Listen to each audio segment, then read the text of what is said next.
고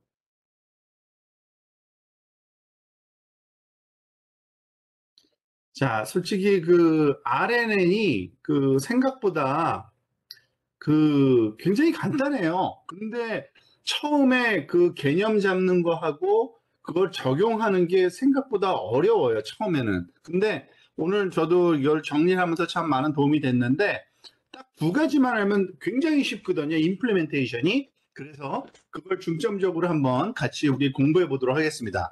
이 챕터 10장이 Deep Learning for Time 시리즈인데, 그러니까 시계열 데이터와 관련된 딥러닝, 그게 사실은 RNN이에요. 그래서 그거를 이해하려면은 일단 RNN 자체를 좀 이해해야 되고요. 리커런트 뉴럴 네트워크를. 그리고 뭐 대표적인 것 중에 하나를 여기선 온도 예측 예제를 한번 해봅니다. 그리고 마지막에는 고급 RNN 사용 패턴에 대해서 좀 어떤 식으로 하는 게 좀 더 고급 응용인가 그걸 좀 설명해 주고 있어서 좀 도움이 될 겁니다. 그 유사한 문제를 한번 적용해 보고 싶을 경우에. 자, 그리고 일단은 시계열 뭐 데이터다라고 하는 거는 우리가 뭐 잘 아는 데이터일 거예요. 일정한 간격, 시간 간격으로 측정을 통해서 얻은 그런 모든 데이터들은 다 시계열이죠. 예를 들어서 주식 가격, 그리고 뭐 시간당 전력 소비량, 그리고 뭐 그 어떤 스토어의 그 주간 판매, 매주간 뭐 이런 것들이죠. 근데 이러한 그 시계열 데이터는 그 다른 데이터하고 달리 좀 더 이해가 잘 돼야 되는 몇 가지가 있는데 그 시스템이 어떠한 그 메커니즘으로 돌아가는지 그 역학을 또 이해해야 되고 그 주기가 있으면 그 반복 주기가 뭔지 그게 데이터 특성은 왜냐하면은 우리가 어떤 그 훈련을 시키기 위해서는 그 입력과 타겟을 결정을 해야 되는데 그게 아무렇게나 잡으면 안 되고 요 시계열 특성에 맞게 잡아야 되기 때문에 우리가 그거를 좀 그 주의해서 봐야 됩니다. 보통 시계열 데이터를 가지고서 우리가 응용할 때는 대부분 많은 경우가 있는데 사실은 이런 식으로 많은 경우를 할 수 있는데 가장 일반적인 게 예측이라고 할 수 있습니다. 이전 그 일정한 기간 동안의 값을 보고 그 다음 기간 어느 특정 시점에서의 값을 예측하는 거죠. 그걸 forecasting 문제라고 하는데 그것뿐만이 있지는 않아요. 사실 엄청나게 응용을 어떻게 말하자면 포뮬레이션 하느냐에 따라 다릅니다. 뭐 분류도 있을 수 있고 그리고 그 이벤트 감지도 있을 수 있고 이상 감지 뭐 등등등 뭐 우리가 다룰 건 아니니까 그렇지만은 이런 것들이 충분히 있다라고 생각하면 되고요. 일단은 간단한 예를 통해서 한번 그 이 RNN 쓰는 방법론을 조금 그 익히는 게 굉장히 많이 도움이 될 겁니다. 지금 우리가 해보려는 건요, 그 온도 예측을 한번 해보는 겁니다. 온도 예측. 그리고 온도 예측의 기준은 24시간 후의 온도 예측이. 그러니까 온도라는 게 그 기후 말하는 겁니다. 그날 날씨 말하자면 온도. 그런데 거기에 사용될, 그러니까 내일 이 시간에 그 온도가 몇 도일까 우리가 측정한, 그러니까 예측해 보는 걸 해보는 건데요. 보통 그 여기에 사용되는 지금 여기서는요, 한 14가지 매 시간마다 주어지는 그 말하자면은 그 기상 데이터가 있어요. 대기압, 습도, 풍향, 뭐 온도, 온도까지도 있겠죠, 당연히. 그런 거 해서 14가지가 있습니다. 그래서 그 데이터를 가지고서 내일 요 시간대에 시간 그 온도를 한번 예측하는 문제를 한번 풀어볼 거예요. 그런데 이거는 반드시 RNN으로만 가능한 건 아닙니다. RNN으로 하면 좀 더 정확하게 맞추는 것 뿐이에요. 그래서 컨셉을 잡기 위해서 일단은 그냥 댄스 레이어로 해볼 거고요, 먼저. 그 다음에 컨볼루션 레이어로도 해볼 거고, 마지막에 RNN을 써서 액큐러시를 좀 비교해 볼 거예요. 그래서 RNN이 조금 낮아요. 여기서는 뭐 굉장히 어려운 거죠. 복잡한 문제를 푸는 건 아니라서 만약에 큰 차이는 나진 않지만 어쨌든 확연하게 그 순환신경망이 장점을 가질 수 있다라는 것을 알려줍니다. 이 데이터는 아주 유명한 데이터예요. 그 이 분야에서는 인터넷 사이트에서 찾을 수 있는데 이 사이트로 가면 돼요. 그 아마존 사이트에 있는데요. 제나라는 그 날씨 자료인데 2009년부터 2016년까지 한 7년 정도인가요? 8년 정도인가요? 그 정도고 CSV 자료예요. 그래서 아마 요거를 전 해봤더니 이렇게 컬러가 안 가지더라고 이상하게. 그 대신 요거를 브라우저에 요거를 마킹해서 넣으면 그냥 다운돼요. 간단해요. 브라우저로 되고요. 그거를 그냥 언집하면은 이렇게 됩니다. 요건 반복은 안 할게요, 제가. 그러면은 여기 아마 보일 겁니다. 저는 그 CSV 파일을 아마 언집해서 여기 봤어요. 지금 제나 요거죠. 요 데이터 가보면 이게 CSV, separated value잖아요. CSV 파일인데 첫 줄은 그 소위 그 카테고리들이고요. 항목들. 둘째 줄부터 데이터가 있어요. 쭉 했는데 이건 뭐 지금 이거는 그 ASCII 파일이니까 쭉 한번 본 거고요. 요거를 조금 분석해 볼 필요가 있겠죠. 그래서 요거를 그 실행시키면은 지금 일일이 뭐 단순한 내용들은 그 코딩 관련된 거 너무 단순한 걸 좀 스킵을 할게요. 그냥 그 이 파일 이름을 주고 파일을 읽어와서 그것이 데이터인데 그거를 그 여기 백슬래시에는 줄바꿈 기호거든요. 줄바꿈 한 줄 한 줄 한 줄 잘라서 어레이로 만든 거예요. 이 라인으로. 그리고 라인의 첫 번째 줄이 말하자면은 그 항목이거든요. 그래서 그거를 요 콤마로 분류해서 요 리스트로 만든 거예요. 어레이 스타일로. 그게 바로 요 데이터입니다. 그래서 여기에 말하자면 라인즈 아니죠. 잠깐만요. 헤더. 죄송합니다. 헤더라는 게 여기서부터 여기까지 요거예요. 그래서 데이트, 타임, 피, 프레셔, 요 템퍼리처 등등등 나머지는 잘 모르는 것도 저도 있어요. 그러니까 기호로. 근데 어쨌든 그 기상 자료로 14가지가 따라오는 그러한 자료입니다. 그래서 그걸 한번 그 프린트를 해본 거고요. 이게 도대체 데이터가 몇 개가 되어 있는지 한번 그 길이를 한번 재본 거예요. 그러니까 당연히 데이트 타임을 빼고 그 첫 컬럼은 시간 정보고요. 그 다음이 14개의 피처가 있다라는 거 확인했고요. 그리고 그게 데이터가 몇 개가 있냐면 42만 개예요. 42만 451개인데 그게 아마 그 7년치 자료인가 이걸 거예요. 더군다나 이게 아마 10분 간격인가 아마 그럴 거예요. 10분 간격. 그래서 요거를 조금 그 정돈을 해야죠. 데이터를 이제 훈련하고 말하자면 테스팅도 하려면. 그래서 첫 번째 그 컬럼은 일단 그 데이트. 얘는 날짜 시간 정보는 그 피처도 아니고 그냥 순서잖아요. 그래서 그거는 제껴버리고요.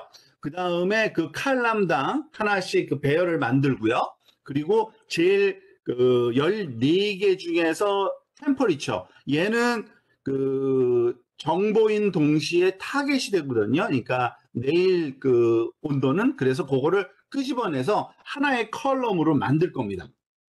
조금 여기 뭐 이걸 가끔 가다가 이런 거 그림으로 또 하나 그리면 좋을 것 같아요. 그죠? 요렇게 그 14개 여기서부터 여기까지가 아마 14개의 말하자면은 그 값이 주어져 있게 요게 그 아마 42만 개인가 아마 42만 개 그죠? 그 데이터가 있는 거고요. 그리고 얘가 말하자면 입력인 거죠. 입력. 그리고 타겟은 말하자면 템퍼리처만 골라낸 거예요. 얘도 아마 여기 42만 개 이렇게 템퍼리처가 있는 이렇게 만들어서 이제 우리 한번 정돈해서 그 활용을 한번 해보려고 작업하는 거라고 이해하시면 됩니다. 자, 그래서 여기서 지금 보니까 일단은 템퍼리처 개수 그만큼의 어레이 하나 만들어 넘파이로 만듭니다. 그래서 랭스가 요 라인이 그 몇 줄인지인데 그게 42만 400 몇 줄이거든요. 그 길이를 재서 그 길이만큼의 제로값, 그게 템퍼리처고요. 그리고 데이터는 그 길이는 똑같죠. 컬럼 그러니까 행 개수는 그렇지만은 그 피처 개수가 14개니까 이렇게 헤더. 근데 여기서 헤더 마이너스 1을 왜 했더라? 템퍼리처를 뺀 게 아니라 14개에서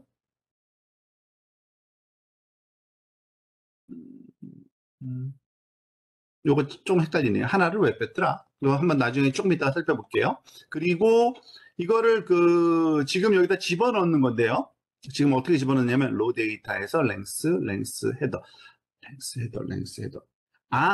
랭스 헤더. 이거는 그 헤더가 15개거든요. 여기 데이트 타임 뺀 겁니다. 죄송합니다. 데이트 타임 빼고서 하니까 14개로 하려면은 15로 바뀌어야죠. 15에서 14로. 아마 이따가 프린트 해보면 금방 나올 거예요. 그래서 여기 그 각각의 데이터를 하나는 템퍼리처로 뽑아내는 겁니다. 그러니까 그게 두 번째 거예요. 그래서 value의 두 번째 거. 여기서는 지금 그 이 각 줄을 요 콤마 세퍼레이트가 CSV 파일이니까 콤마로 그 분류해서 어레이로 만들어주는 게 스플리트 함수거든요. 그래서 그 스플리트 함수를 써가지고서 여기다 밸류에다가 어레이로 쭉 만들어주는 거고, 그 중에 두 번째 엘리멘트 0, 1, 그게 말하는 온도니까 온도는 템퍼리처로 따로 한 컬럼을 만들고, 나머지는 그냥 14개 다 여기다가 로 데이터로 이렇게 두드려 넣는 겁니다. 그래서 이 그 템퍼리처만 한번 플로팅을 해보는 거예요. 그랬더니 이렇게 생겼어요. 이렇게. 굉장히 어떠한 규칙이 보이죠? 사실은 이거는 너무나도 많은 데이터, 42만 개를 디스플레이한 거니까 너무 많은 거예요. 사실은 1, 2, 3, 4, 5, 6, 8년 정도의 그 데이터네요. 그러니까 겨울, 여름, 겨울, 여름, 겨울, 여름 이런 데이터들이에요. 그리고 이거를 그 너무 크니까 조금 좀 국지적으로 한번 볼 필요가 있죠. 그래서 한 1440개만 지금 꺼내놓은 거예요. 1440개. 그런데 1440개가 몇 개냐, 어떤 데이터냐면, 이게 아마 시간 다시 플로팅 해보면 알지만 10분 간격으로 돼 있거든요. 그러니까 1시간에 샘플 6개가 얻어져요.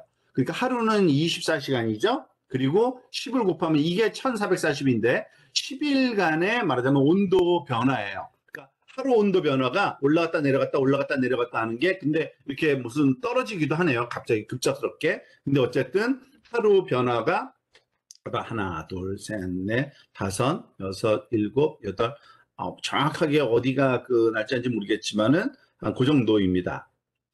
그리고 이런 그 굉장히 변화가 심하죠. 같은 날에도. 근데 우리가 지금 하려는 거는 그 이전 데이터 한 열흘 거, 아마 20일 건가?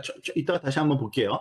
한 며칠 동안의 데이터를 보고서 내일 요 시간, 지금 현재 시간, 거기에 온도를 한번 예측해보는 그런 문제를 한번 풀어보려는 겁니다. 자, 일단은 데이터 좀 정리를 할 거예요. 그 42만 개에서 반은 훈련 자료로, 그 4분의 1은 밸리데이션, 4분의 1은 그 테스트 자료로 쓸 겁니다. 그래서 간단해요. 길이로 잘라낸 거예요. 그 지금 훈련 샘플에 말하자면은 개수가 그 0.5 곱하기 로 데이터의 길이, 그리고 0.25 곱하기 로 데이터 길이, 뭐 이게 밸리데이션 샘플, 테스트 샘플, 그리고 거기에 개수만 카운트 한번 해본 거고요. 21만 개, 10만 개, 10만 개 이렇게 되고요. 자, 근데 이제 데이터를 준비해야겠죠. 근데 데이터가 요런 식으로 할 거예요. 지난 5일 동안의 데이터가 주어졌을 때, 그리고 시간당 한 번씩 샘플링 됐을 때, 그리고 24시간 후에 온도 예측. 이게 지금 우리가 풀고자 하는 그 과업입니다. 근데 일단은 당연히 데이터를 다 숫자로 바꿔야 되는데, 이미 뭐 이건 다행스럽게도 그 온도 무슨 기상 자료이기 때문에 다 플로팅 포인트 데이터예요. 근데 문제 없어요. 그런데 좀 스케일은 좀 문제가 있어요. 그러니까 그 기압하고 온도하고, 그리고 여기 뭐 풍향이나 뭐 바람 이런 것들은 좀 그 스케일이 다르거든요, 단위가. 그래서 이거를 그 노멀라이즈를 좀 해줘야 돼요. 그래서 노멀라이즈 하는 방법 먼저 소개합니다. 생각보다 간단해요. 일단은 그 노멀라이즈를 할 때 문제는, 우리가 노멀라이즈를 한 데이터는 그 훈련 자료거든요. 그러니까 이 훈련 자료에 대한 노멀라이즈 기준을 잡아야 됩니다. 그러니까 트레이닝 샘플 로 데이터에서 훈련으로 쓸 데이터만 골라내서 거기에 평균, 그리고 그걸 빼주고요. 전체에서. 그리고 이 또 훈련할 자료에서의 말하자면은 그 표준 편차를 골라내서 그거를 전체 데이터에서 이제 나눠주는, 그래서 노멀라이즈하는. 근데 이 액세스 제로는 당연히 같은 소위 카테고리에 속한 자료들끼리만, 온도면 온도끼리만, 방향 기압이면 기압끼리만 이런 것을 평균과 그 표준 편차를 구해야겠죠. 그게 노멀라이제이션의 목적이니까. 그렇게 이건 다 된 거예요. 그러니까 민과 스탠더드 디비에이션으로 로 데이터 전체에 대해서 다 수행한 겁니다. 자, 그런데 아마 이게 제일 중요한 것 중에 하나일 겁니다. 데이터를 우리가 원하는 형태로 뽑아내는 게 참 중요해요. 왜냐하면은 입력이, 그러니까 데이터가 지금 모든 타임마다, 그러니까 매 시간마다, 그러니까 10분마다 있는데 그 자료를 다 갖고 있는데 어느 게 입력이고 어느 게 출력인지를 이렇게 정확하게 분류해내야 되잖아요. 근데 그게 생각보다 쉽지 않아요. 우리가 직접 하려면. 그래서 근데 너무나도 고마운 건 자연스럽게 케라스에 이런 유틸리티가 있어요. Time Series Dataset from Array라는 게 있어요. 그러니까 Array로부터 Time Series Dataset로 만들어주는 이런 툴이 있어요. 그러니까 굉장히 간편해요. 지금 우리는 어떤 식으로 할 거냐면 일단 그 훈련의 입력 자료는 지난 5일간 데이터 자료고 그리고 그 5일간의 마지막 날 그 시간부터 24시간 뒤에 있는 타임 그러니까 그때 온도 자료 걔가 말하자면 타겟인 거예요. 그러니까 그거를 골라내서 입력과 출력으로 만들어줘야 되잖아요. 그게 조금 직접 하려면 있는데 여기서는 아주 간단해요. 이런 식으로 하면 됩니다. keras utils time series dataset from array라는 이 함수를 쓸 건데 여기에 일단은 요거는 지금 샘플로 한번 보여주는 거예요. 그러니까 우리 자료가 아니라 좀 이해하기 쉬우라고 여기 numpy array range로 10으로 해가지고 0부터 9까지 숫자를 쭉 말하자면 이렇게 그러니까 시퀀스로 이거 어레이죠. 0부터 9까지 어레이가 있는 거예요. 0부터 9까지 어레이. 그거를 골라낼 겁니다. 이제. 그러니까 조금 이해를 돕기 위해서 0, 1, 2 해가지고 9까지 이렇게 있는 요 리스트 또는 어레이가 있다고 보면 되고요. 그런데 지금 여기서 해보려는 거는 이런 식의 결과, 그러니까 결과를 먼저 볼게요.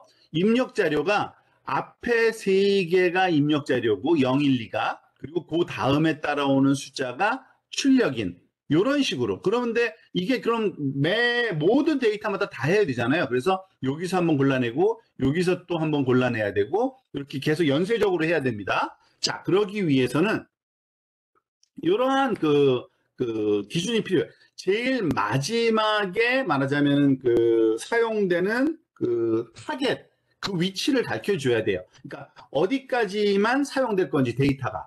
그래서 여기 보면은 마이너스 3까지인데 왜 그러냐면 마이너스 3이면은 9, 8, 7이에요. 7까지만 쓸 거예요. 7까지만. 왜냐하면 7 다음에는 입력 말하자면은 요 4, 5, 6 다음에 5, 6, 7인데 그러면은 7이 아니라 8인가? 우리 8? 잠깐만요. 이거 좀 헷갈리네. 5, 6, 7? 하나 더 할 수 있는데 여기서는 일부러 하나를 안 썼나 본데요. 여기는 그냥 말하자면은 안전하게 하기 위해서 마이너스 3까지 그냥 한 거네요. 마이너스 3까지. 그러니까 제일 마지막에 요 길이만큼을 잘라낸 거예요. 그러니까 입력 길이만큼이 말하자면은 확보가 확실하게 될 수 있도록 여기까지 쓴 거고요. 데이터는. 그리고 타겟은 여기서 어디서부터 끝까지 쓸 거냐면 여기서부터죠. 타겟은. 생각해 보세요. 그러니까 여기 0, 1, 2, 3. 그죠? 얘가 타겟 처음 시작이죠. 그러니까 타겟 시퀀스를 가르쳐 줘야 되고 그리고 시퀀스 랭스를 여기다가 또 써주게 되어 있습니다. 그러니까 요 시퀀스 랭스라는 건 입력 말하자면 샘플의 길이죠. 그죠? 요게 3인 거예요. 그리고 배치 사이즈도 줄 수 있어서 배치 단위로 요렇게 말하자면은 묶여져서 나오게 되는 겁니다. 그래서 요거를 더미 데이터셋으로 이렇게 받으면 이 더미 데이터셋에서는 인풋과 타겟이 당연히 있는 거죠. 입력이 요거고 요게 인풋이고 요게 타겟인 거예요. 하나씩 하나씩 골라져 나오겠죠. 그래서 그거를 그냥 여기서 프린트를 한번 해본 겁니다. 그러면은 이런 식으로 우리가 나오는 겁니다. 자, 이거를 활용하면 우리 것도 말하자면은 좀 데이터가 좀 클 뿐이지 요 규칙은 그대로 따를 수 있거든요. 근데 여기서 한번 보세요. 여기서는 아까는 안 썼는데 요것도 쓸 수 있어요. 샘플링 레이트. 왜냐하면은 우리가 데이터를 다 쓸 게 아니라 1시간 간격으로 놓인 데이터만 쓸 거거든요. 근데 아까 얘기했듯이 10분 간격으로 샘플링 된 거기 때문에 이거 샘플링 레이트를 주면은 데이터를 6분의 1로 나눠서 6번째 점프하면서 데이터를 얻어낼 거고요. 그 다음에 시퀀스 길이는 120개를 쓸 거예요. 왜냐하면은 하루에 24시간 24시간이니까 요걸 곱하면요. 5 곱하기 24면 120개의 데이터를 얻을 수가 있어요. 이게 우리가 원하는 시퀀스인 거죠. 시퀀스의 길이인 거죠. 그러니까 데이터의 시퀀스 길이. 그리고 딜레이. 여기서 앞에서 딜레이가 없었죠. 여기서는 잠깐만요. 이게 딜레이가 뭐더라? 요게 딜레이인데, 요게 우리가 타겟의 마지막, 그러니까 또는 로 데이터의 제일 마지막 어디까지 쓸 건지를 얘기하는 건데, 결국에는 제일 마지막 끝에 다 쓸 수 없고 우리가 입력으로 사용하고자 하는 이 120개 그 직전까지만 쓸 수 있거든요. 아니다. 120개에다가 하루 더 필요하죠. 그죠? 왜냐하면은 이게 보세요. 샘플링 레이트는 요거 6이고요. 왜냐하면 120 곱하기 6이어야 되죠, 당연히. 그런데 요 시퀀스 랭스에다가 하루가 24시간이니까 거기서 더군다나 하나 뺀 건가? 아마 그럴 거예요. 요거는 아마 여러분들 카운트를 한번 해보세요. 그 정도 개념이에요. 그러니까 그러니까 5일이 입력 자료고 인풋이고 하루 뒤니까 말하자면 24시간 샘플이죠. 그거 뒤에 있는 그 자료까지만 우리가 확보를 해놔야지. 안 그러면은 말하자면 더 계산을 할 수가 없기 때문에 이 딜레이를 계산하는 게 간단한 겁니다. 그래서 로 데이터는 그 마이너스 딜레이까지만 말하자면 쓰겠다 이건 거고요. 그리고 타겟은 당연히 딜레이부터 시작하겠죠. 또 요게 말하자면 처음에 입력과 그 타겟 위치까지만 말하자면 시작하는 거니까 그 다음부터는 모든 샘플마다 사실은 요 샘플링 레이트 건너뛰면서 계속적으로 누적해 나가야 되니까 별거 아니에요. 샘플링 레이트 줘야 되고요. 시퀀스 랭스 줘야 되고요. 그리고 셔플, 여기 아까는 안 썼지만 뭐 셔플 기능도 있고요. 그리고 배치 사이즈 줘야 되고요. 스타트 인덱스 뭐 이거를 조금 바꿀 수 있나 봐요. 시작점은 몇 개를. 근데 0으로 한 거고요. 엔드 인덱스는 number of train samples, 훈련 자료 개수 마지막. 그러니까 여기에서 사용되는 로 데이터의 처음과 끝을 가르쳐 주는 것뿐입니다. 근데 이게 훈련 자료고요. 훈련 자료. 그죠? 똑같아요. 밸리데이션 자료도 똑같고 테스트 자료도 똑같아요. 자, 그러면은 대충 보면은 얘가 어떤 값이 나올지 우리가 예상을 할 수 있는데 이런 거죠. 아까는 1, 2, 3, 그러니까 120개, 그러니까 이 배치 사이즈가 1차원이 배치 사이즈고요. 여기 이게 배치 사이즈고, 배치 사이즈가 들어가야 되고, 두 번째 게 시퀀스 사이즈가 들어가야 되고요. 시퀀스 사이즈. 근데 이 시퀀스 하나하나마다 우리가 피처가 있잖아요. 피처 사이즈가 그 다음이에요. 사실은. 그죠? 그리고 나서 말하자면은 우리가 샘플링 개수가, 그거를 제가 빠뜨렸구나. 이게 시퀀스 개수, 샘플링 개수. 잠깐만요. 시퀀스 랭스가 여기 있고, 피처 랭스 있고, 맞네. 맞아. 요게 말하자면은 입력 자료의 크기일 거예요. 그리고 출력 자료, 이게 아웃풋 타겟은 당연히 배치 사이즈의, 그게 다죠. 배치 사이즈만큼이죠. 그죠? 왜냐하면 템퍼리처 하나니까. 자, 한번 우리가 살펴보도록 할까요? 내려가면서. 그래서 데이터를 한번, 여기 있네요. 지금 그거를 이렇게 데이터셋으로 다시 소팅한 다음에 바로 지금 프린트를 해본 거예요. 모양을. 그랬더니 어떻게 돼요? 여기 샘플즈라는 게 요 입력이죠. 이게 배치 사이즈 곱하기 여기 256 곱하기 120 곱하기 14가 나오는 거고요. 그리고 여기 타겟은 당연히 256 배치 사이즈만큼 이런 모양으로 딱 만들어지는 겁니다. 알겠죠? 요게 하나예요. 하나의 배치. 한 배치의 데이터입니다. 그러니까 아마 256개니까 아마 우리가 아까 20만 개였나요? 그죠? 20만 개를 256개로 나는 그런 데이터가 여기 배치 사이즈가 그만큼씩 들어있을 겁니다. 자, 그리고 나면은 너무 간단, 그게 다예요, 사실은. 이게 데이터 구성하는 게 다고요. 근데 여기서 한 가지 뭐 좋은 그러한 소위 루틴을 하나 가르쳐 줍니다. 보통 우리가 실험하고 있는 이 학습이 어느 정도 잘 됐는지 평가하려면 최소한도 이 정도 액큐러시 나와야 돼 하는 베이스라인을 좀 기준을 잡아 놓는 게 좋거든요. 그래서 아주 상식적인 그러한 기준을 여기서 하나 제안을 합니다. 예를 들면서 온도 예측을 하는 거잖아요. 그런데 지금 그러니까 오늘부터 이전 5일 전까지의 모든 정보를 가지고서 내일 24시간 뒤에 온도를 예측하는 건데, 지금 가장 쉽게 아주 그냥 그 나이브한 방법은 뭐냐면, 지금 온도를 그러니까 내일 온도로 놓는 거예요. 뭐 날짜가, 그러니까 그 뭐죠? 하루에 변하는 온도량이 크지를 않을 거니까. 왜냐하면 더군다나 같은 시간대일 테니까요. 그걸로 한번 잡아놓고서 그 에러가, 그러니까 테스트 자료에서 에러가 어느 정도 나오는지 한번 계산해 본 겁니다. 사실 그래서 요거는 그 과정을 쓴 거예요. 그냥 그 모든 타임에서의 말하자면 예측이 현재 값이 그러니까 주어진 타겟 값을 뭘로 예측한 거냐면은 그 1일 전에 같은 시간대에 온도를 예측해서 그 현재 타겟 목표 값으로 빼주면 그 차이를 알 수 있잖아요. 그거를 평균 그 앱솔루트 에러로 한번 재본 겁니다. 그랬더니 밸리데이션에서 2.44 나왔고 테스트 데이터는 2.62가 나온 거예요. 그러니까 우리가 앞으로 훈련시켜서 테스트 자료에 적용했을 때 아무것도 안 하고 현재 거를 그 다음날 그 온도로 예측했을 때보다는 좋아야 되잖아요. 그래서 최소한 더 2.62보다는 더 좋게 나오는지 한번 확인해 보려는 겁니다. 그런 용도예요. 요거는 한번 자세히 살펴보세요. 아주 간단한 그런 그 로직이라서, 그리고 우리 거하고는 상관없어서 그냥 제가 스킵을 할게요. 자, 그러면은 제일 간단한 그 fully connected dense layer를 써가지고 한번 해봅시다. 아주 간단한 거죠.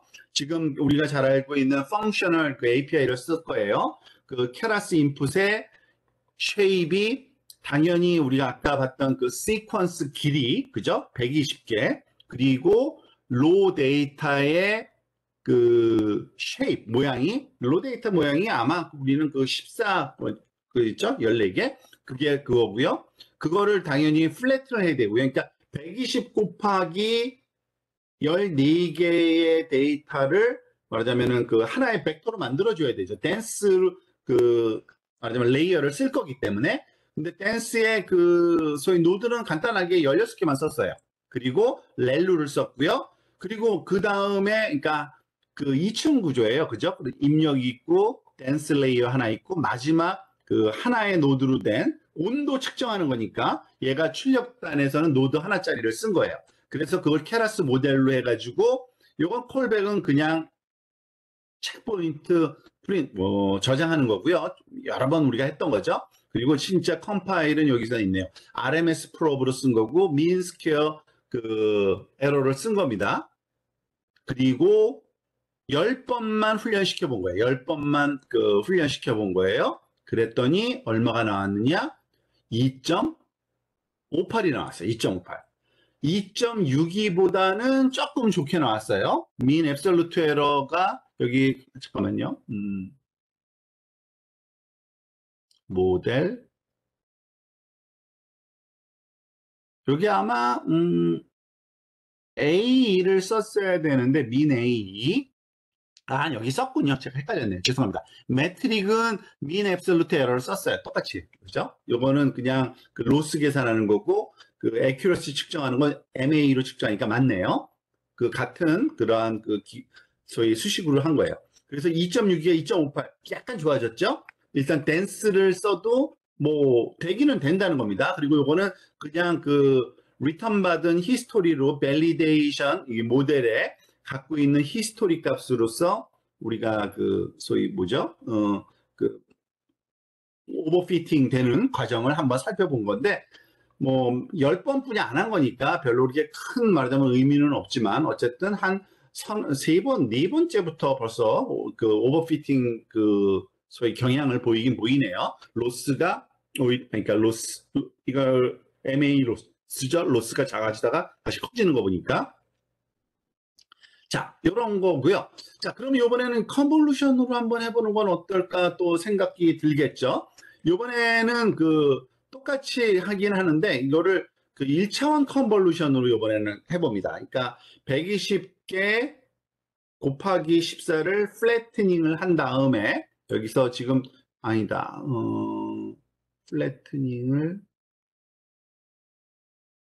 여기서 플래트닝을 따로 안 하고 있죠? 그죠? 플래트닝 안 하네요. 그냥 120 바이 그 14를 그대로 하는데 이게 2차원적인 그 컨볼루션 하자면 그를 쓸 필요는 없는 거예요. 왜냐면 그 1차원적인 시계열 데이터이기 때문에. 그래서 컨브 1D 쓰고요. 필터 8개, 그리고 그 커널은 24, 굉장히 긴 그런 커널. 그러니까 하루 단위로 쓴 거네요. 딱 맞춰서.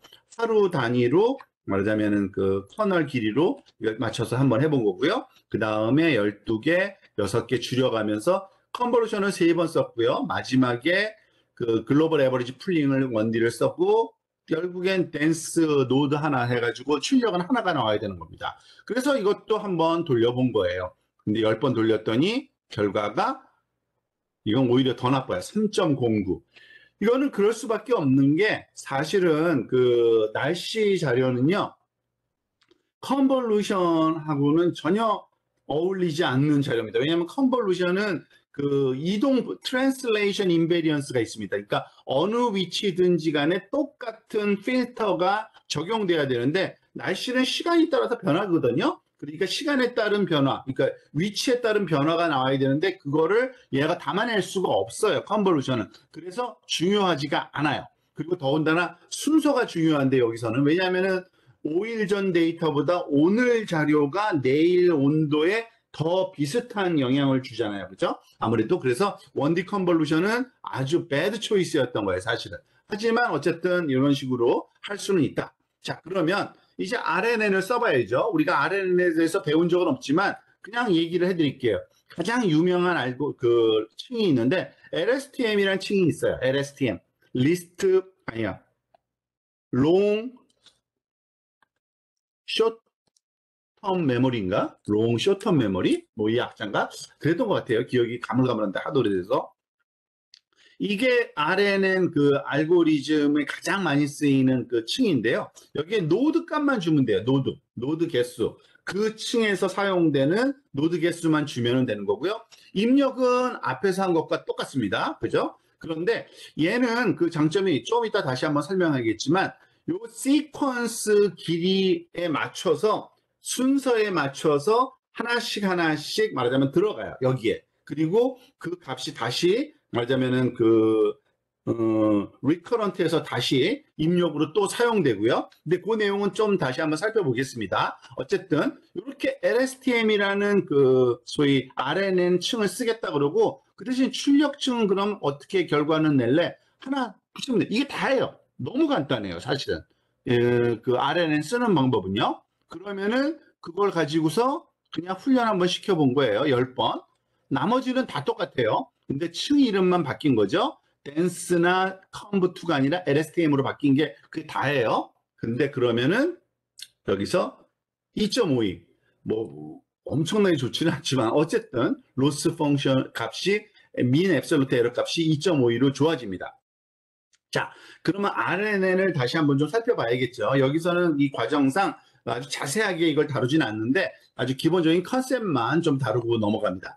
RNN은 이렇게 생겼어요. 입력이 들어가면은 그 층이 어떤 그 코에피션트 계산해가지고 노드 값 계산하고요. 요 노드가 몇 개인지를 그 주는 게 아까 그 숫자 16개예요. 그래서 그 결과가 출력으로 나갈 때는 출력 노드 개수만큼 말하자면은 그 변환돼서 나가겠죠. 그런데 그러면은 노드 16짜리 앞에서는 120 곱하기 14가 들어갔는데 그게 한 번에 들어가는 아니거든요.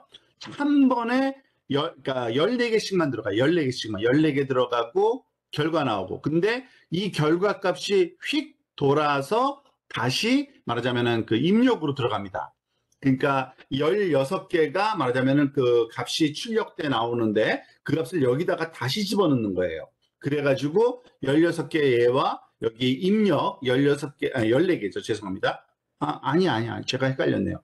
제가 자꾸 말이 헷갈리는데 입력은 14개죠. 14개 정해져 있죠. 그리고 얘가 16개 노드죠. 그러니까 16개하고 14개 노드가 합쳐져서 여기서 또 계산되고 그걸 120번 계속 반복하는 겁니다. 그게 RNN이에요.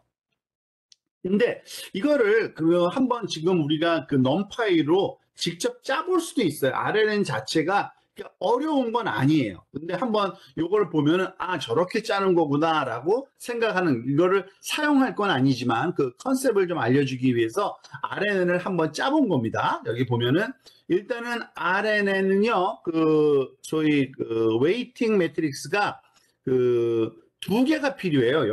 여기서 RNN에서는 왜냐하면 입력이 들어왔을 때 거기에 곱해질 그 가중치 행렬 그리고 이 가중치 행렬뿐만 아니라 이게 다시 되돌아서 들어오는 자기 결과가 다시 돌아올 때 거기에 곱해지는 가중치 행렬 그게 또 필요해요. 그래서 그리고 또 하나 여기서 또 이제 바깥으로 나가야 되잖아요. 그때 필요한 가중치 행렬이 또 필요합니다. 자 지금 보면은요 여기 보면 타임 스텝을 100으로 준 거고 인풋 피처가 32개 그리고 아웃풋 피처는 64개로 줬어요. 그리고 아마 그거는 요거 2배로 준 것 같아요. 아웃풋 피처는요. 그리고 인풋은 그 랜덤 넘버로 만든 거예요. 타임 스텝 곱하기 인풋 피처 개수겠죠. 요거요. 이게 말하자면 시퀀스 넘버예요. 그러니까 순차적인 게 몇 개 들어올 건지 여기서는 100개가 들어갈 건데 매번 들어갈 때마다 32개씩 입력이 들어갈 거다. 그리고 이 스테이트는 그 출력되는 값이 결국에는 여기서 입력된 게 32개가 들어오지만 거기 노드가 만약 64개를 쓰면은 64개의 결과값이 출력되는 거잖아요. 그러면은 걔만큼의 말하자면 상태값이 항상 발생하는 거예요. 그래서 그걸 아웃풋처럼 이렇게 해준 거고요. 지금 보면은 거기에 사용되는 그 W하고 U라는 게 행렬인데 이게 가중치 행렬을 이렇게 만들어 본 거예요. 그러니까 가중치 행렬은 출력단 노드 곱하기 입력단이고요. 그죠? 한번 그림으로 조금 한번 그려서 설명을 한번 해볼까요? 예를 들어서, 그러니까 예를 들어서 얘가 입력되는 값인데 입력되는 값에 예를 들어서 벡터의 길이가 예를 들어서 얘가 in이에요. 입력되는 벡터의 길이고 여기에 그 소위 층이 하나 있는데 이 친구의 노드 개수가 말하자면 결국에는 여기서 말하는 요 아웃풋 피처라고 부르는 거죠. 아웃. 얘가 아웃이에요. 아웃의 그러니까 길이가 요 아웃이라는 겁니다. 그런데 이것이 다시 돌아서 이쪽으로 또 들어오잖아요. 근데 어쨌든 인에서 아웃으로 갈 때 곱해지는 행렬이 W인데 얘는 out by 인이어야 되고요. 그 개수의 그 행렬의 길이가. 근데 얘가 들어와서 다시 얘한테 곱해지어서 아웃이 나오잖아요. 그러니까 얘는 out by out 똑같은 크기를 64 by 64짜리의 행렬인 겁니다. 그리고 우리가 다 알다시피 여기에 아웃 출력되는 거는 거기 플러스 바이어스 개수가 필요하잖아요. 바이어스는 그 길이만큼이니까 이렇게 아웃풋 피처 길이만큼 우리가 가지면 된다라고 이해하시면 되는 겁니다. 이건 지우고 요 옆에 건 살려놓고서 자 그러면은 그 여기 입력이 이제 들어갑니다. 입력에 그 하나씩 들어갈 건데 여기 인풋이 요거죠. 여기인데 얘가 말하자면은 한번 들어갈 때 그 요렇게 그 뭐죠 타임 스텝 하나씩 들어가잖아요. 그죠? 그러니까 걔가 들어갔을 때 어떻게 들어가나 볼까요? 보통은 그리고 재미있는 거는 그 가장 많이 쓰이는 게 하이퍼볼릭 탄젠트예요.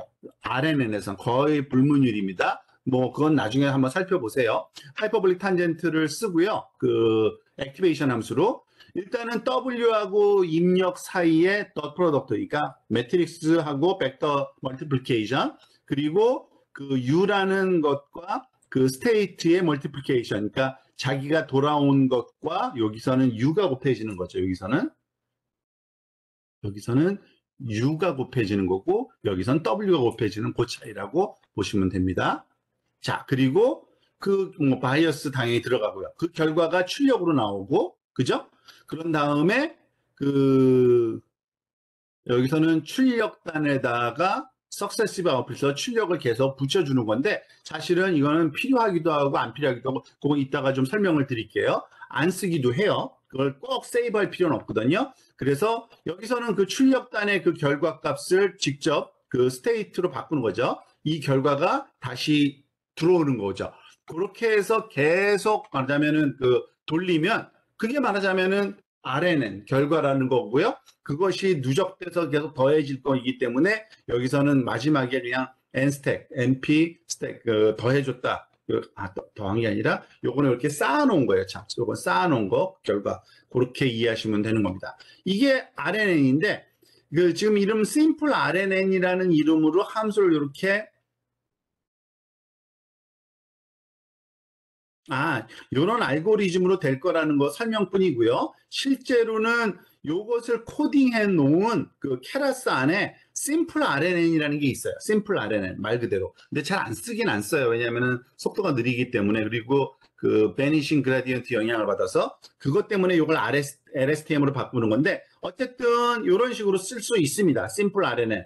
그 입력은 이렇게 shape none, 그 fit number of feature고요. 얘가 말하자면 sequence 말하자면 길이가 되는 거죠. sequential 길이, time step 그죠? 그리고 그것을 입력으로 여기다가 simple RNN에 집어넣어서 결과값을 받는 이런 형태입니다. 자, 그런데 자, RNN을 하나를 그리면은 참 이해가 안 되니까 펼쳐놓으면 좀 이해가 쉽다 그랬죠.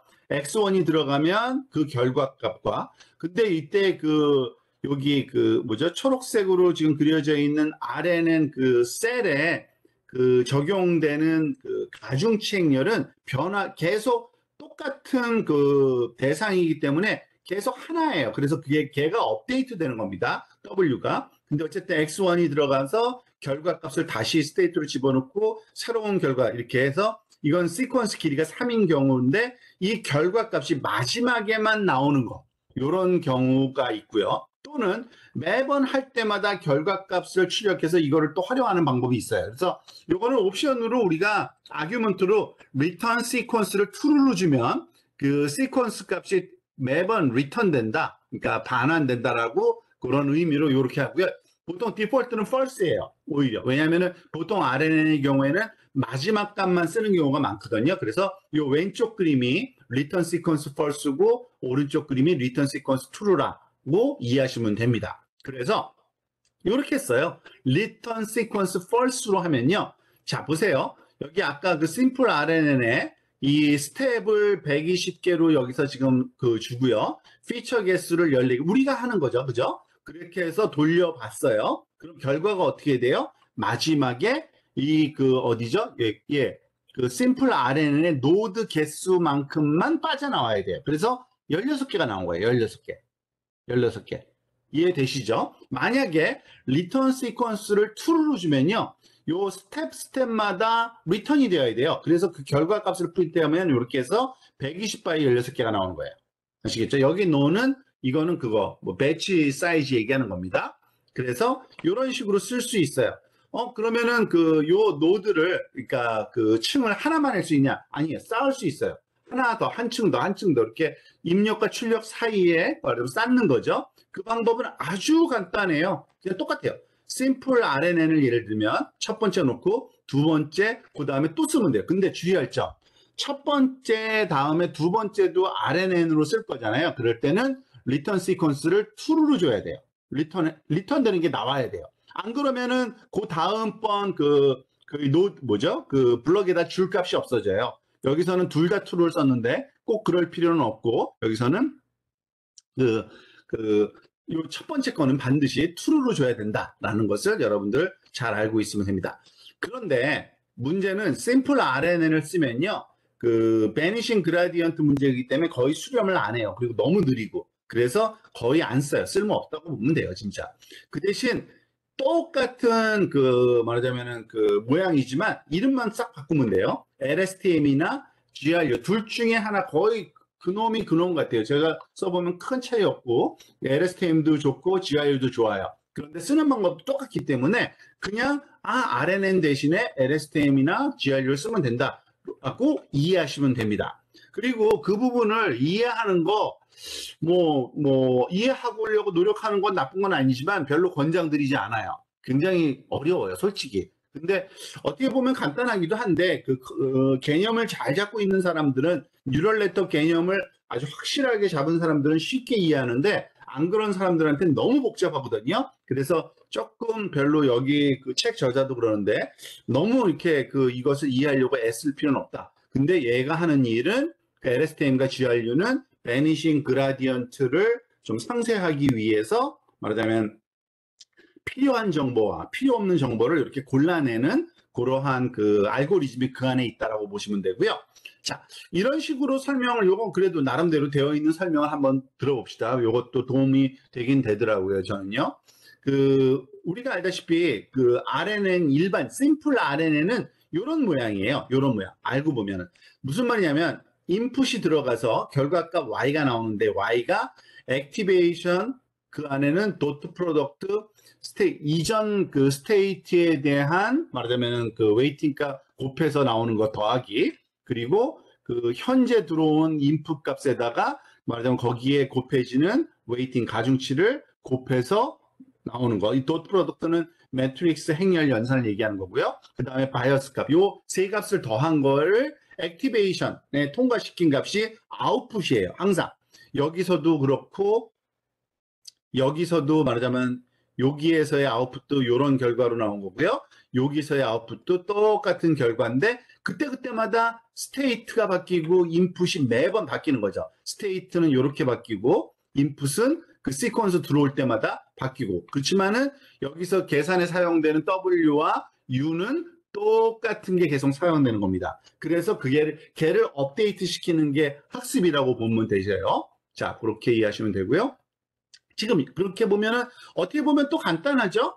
행렬에다가 벡터 곱하는 그 과정을 두 번만 하고서 액티베이션 통과시키면 되는 거예요. 그게 심플 RNN이에요. 심플 RNN. 그러면 LSTM이나 GRU는 어떻게 하느냐? 조금 달라요. 여기다가 하나의 행이 더 들어가요. 요거. 보세요. 아웃풋 출력 값이 똑같이 그 이전 스테이트 값 그리고 현재 입력되는 값의 가중치 곱하는 건 똑같은데 하나가 더 있어요. 근데 얘가 하는 역할이 바로 어떤 값은 죽이고 어떤 값은 살리고 하는 정보를 다 품어줘요. 얘가. 조금 복잡하긴 한데 이렇게 뭐 세 개를 그냥 합한 거예요. 요거 세 개를 컴바인 해요. 사실은 스테이트하고 UI 그리고 인풋과 WI 그 대신 여기서는 액티베이션 함수는 달라요. 그건 굉장히 여기서는 생략되어 있는데 어디서는 그 뭐죠? 하이퍼볼릭 탄젠트를 쓰기도 하고 어디서는 시그모이드를 쓰기도 하는데 아마 forget gate가 F gate가 여기에 시그모이드를 쓸 거예요 아마. 그리고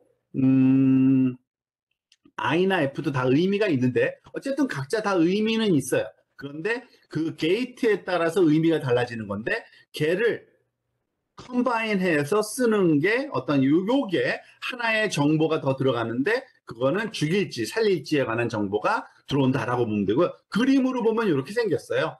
여기에 그 중앙에서는 똑같은데 요거 하나만 달라지는 거죠. 요 부분 여기 그 죽일지 살릴지에 관한 정보가 여기에 포함되어 있고 이 죽일지 살릴지 그러니까 어떤 그 현재에 들어오는 값들을 그 유지해야 되는지 아니면 버려야 되는지에 대한 정보는 여기 그 소위 셀 스테이트가 아니라 요거를 C를 뭐라 그러더라? 요 캐리라 그러던가? 요런 그 C 스테이트로 이렇게 전달하면서 그 값을 가지고서 그거를 추가적인 정보로 사용한다라고 이해하시면 되는 겁니다. 사실은 더 자세하게 알 필요는 별로 없어요. 거의 그걸 가지고서 개선하거나 이럴 일은 거의 없고요. 그냥 우리가 LSTM, 그러니까 뭐 쉽게 얘기하면 simple RNN 자리에 LSTM 쓰면 된다라고 이해하시면 됩니다. 사실은.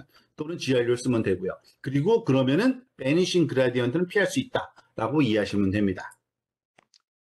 자, 그러면 그걸 가지고 어드밴스드된 그 적용 방법이 있는데 뭐냐면 때때로 드랍아웃이 필요할 때가 있죠. 왜냐하면 과적합되면 안 되니까. 근데 리커런트 하는 그 순환 과정에서의 드랍아웃을 써도 돼요.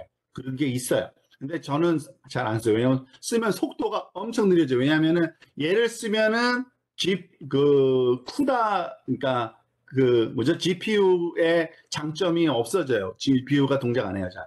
그리고 요 스테이킹 요거는 그 많이 하죠. 그 RNN 모듈을 몇 개를 쌓는지 그거는 스테이킹 되는 거고 이것도 많이 해요. 많이 한다기보다도 적용하는 게 그 꼭 필요할 때가 있는데 bidirectional recurrent layer라 그래서 이것을 한번 forward로 돌리고 또 backward로 돌려서 그걸 합쳐서 쓰는 건데 이거는 그때 그러니까 필요한 경우가 있고 써서는 안 되는 경우도 있어요. 우리한테는 전혀 안 맞아요. 왜냐하면은 우리는 바이디렉션이니까 시간 정보가 거꾸로 된 건 의미가 없거든요. 점점 온도가 시간적으로 변하니까. 근데 트랜슬레이션에서는 이걸 많이 써요. 왜냐하면 번역할 때 모든 정보가 앞에 있지 않고 뒤쪽에 단어에 말하자면 중요한 정보가 있을 수 있거든요. 그래서 bidirectional recurrent network layer를 쓰기도 해요. 그 쓰는 방법도 여기 나오니까 한번 볼까요? 지금 보세요.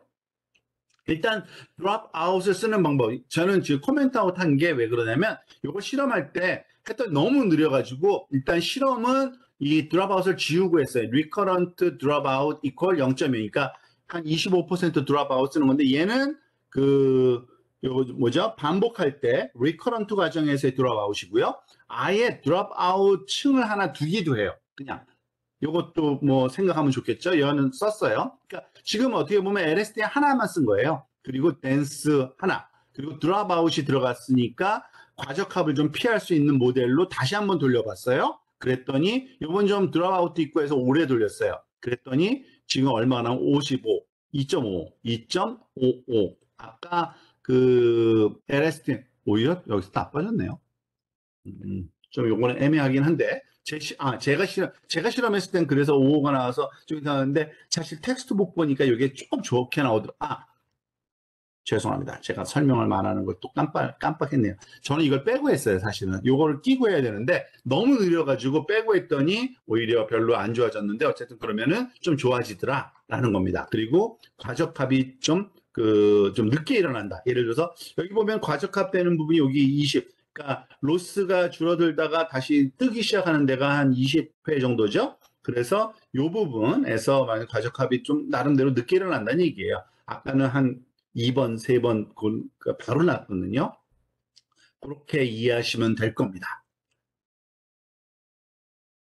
그리고 스테이킹. 이번에는 그 층을 쌓는 거죠. 층을. 간단해요. 여기서는 층 쌓는 거를 그 GRU로 했는데 LSTM 대신 GRU 쓴 예제예요. GRU, 그 다음에 또 GRU 쓰면 되고요. 근데 여기서는 첫 번째 GRU는 그 첫 번째 거는 리턴 그 시퀀스를 true로 줘야 되죠. 안 그러면은 마지막 그 출력만 그 전달되기 때문에 그 의미가 없어져요. 리커런트에. 그리고 저는 그 시간 절약을 위해서 요 리커런트 드롭아웃은 뺐는데 이렇게 넣어서 하는 게 좋다고 여기 써 있죠. 그거 조심해서 하면 되고요. 얘도 드롭아웃 썼어요. 마지막에 한 번 더. 그러니까 지금 그 어드밴스된 그 모듈을 2개를 쌓아서 했더니 얼마가 됐냐면 조금 더 좋아져요. 45, 2.45까지 나왔네요. 그죠? 이렇게 점점 좋아지는 거를 확인할 수 있고요. 그리고 이 바이디렉셔널, 우리한테는 적합하진 않지만 쓰는 방법은 알고 있어야 되는데 이겁니다. RNN을 한번, 그러니까 A, B, C, D, E 이런 순서로 이렇게 들어가는 거를 물론 적용하면 되잖아요. 근데 그거를 뒤집어서 E, D, C, B, A로 들어가는 네트워크를 따로 만들어서 그 결과값을 합쳐서 출력하는 그러한 그 네트워크를 구성하는 겁니다. 그게 바이디렉셔널인데 간단해요. 아주 레이어 바이디렉셔널 해놓고요. 그러니까 안에 있는 그 LSTM을 그걸 감싸주면 돼요. 그걸로. 그럼 바이디렉셔널로 얘를 2번 하는 겁니다. 사실은 2번. 그냥 한 번은 순방향, 한 번은 역방향으로 적용해서 그 결과값 하는. 그러니까 얘는 바이디렉셔널 LSTM으로 돌린 거고 출력단 하나고 아까랑 다 똑같은 거죠. 여기서는 그 드롭아웃 아무것도 안 썼고요. 근데 어쨌든 결과는 별로 안 좋죠. 왜냐하면 바이디렉셔널이 우리 온도 측정에는 전혀 맞는 게 아닌 겁니다. 그래서 별로 바람직하지 않다라는 겁니다. 그래서 좀 더 하고 싶으면은 각 그 소위 스태킹을 할 때 노드 수 또는 드롭 아웃의 양을 조절한다든지 또는 옵티마이저 다른 걸 쓴다든지 댄스 레이어 대신에 댄스 레이어 스택을 마지막에 그 댄스 레이어가 말하자면은 출력단에 붙어 있는 것보다는 결국엔 그거 대신에 그 앞이나 뒤에 그러한 그 말하자면 댄스 레이어 하나를 더 붙여서 쓰기도 합니다. 그런 것을 사용하기도 한다라는 거고요. 뭐 여러 가지 변화를 줄 수 있을 겁니다. 시퀀스를 더 길게 하는 게 좋을지 짧게 하는 게 좋을지 그리고 샘플링 그 간격이라든지 이런 거를 조절하면은 다양한 그 응용을 할 수가 있을 것 같습니다.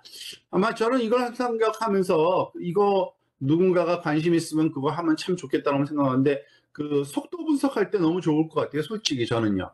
뭐 아주 구체적이진 않지만 그 CMP 겟더에서의 트레이스를 시퀀스로 하나씩 집어넣고 마지막 단에서는 그 특정한 타임에서의 속도 값이 이렇게 딱 출력되도록 이렇게 나오면은 이거 한번 해볼 만한 가치 있는 것 같아요. 관심 있는 사람 만약에 필요하면 같이 한번 그 토의해봤으면 좋겠습니다.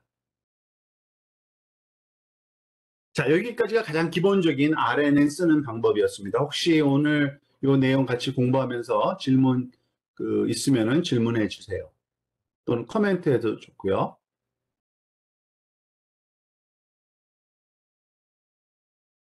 저 질문 드리고 싶은 게 있는데, 네, 하세요. RNN 같은 경우는 이제 타임 시리즈 같은 거를 이제 보통 쓸 때 하잖아요. 그런 네. 자료를 해석할 때요.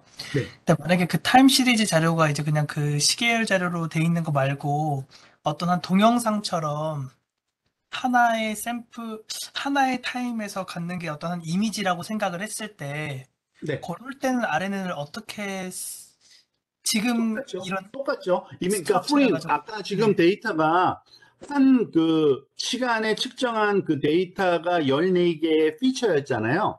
온도, 네, 뭐 기압 뭐 이런 거. 그 대신에 그의 그림이라고 하면 2차원 그냥 말하자면은 픽셀인 거죠. 그러니까 그것에 말하자면 그 픽셀을 만약 컨볼루션으로 할 건지 아닌지에 따라 다르겠는데 만약에 그냥 댄스로 하려면은 플래티닝을 해가지고 집어넣으면 되고요. 그냥 2차원 어레이를. 만약에 컨볼루션을 2D짜리를 쓰겠다 그러면 이미지니까 분석하는데 그러면은 어디죠? RNN의 그 블럭 안에 있는 그 층의 노드는 우리가 어떠한 그걸 쓰느냐에 따라 달라요. 댄스를 꼭 써야 되는 건 아니고요. 그 컨볼루션을 써도 되고요. 그런 등등의 다양한 방법이 있습니다. 이해되나요? 혹시 제가 설명이 확실히 됐는지 모르겠는데 네, 매번 들어가는 값의 네, 종류만 다를 뿐이에요. 시퀀셜 할 때. 네, 네, 이해됐습니다. 네, 네.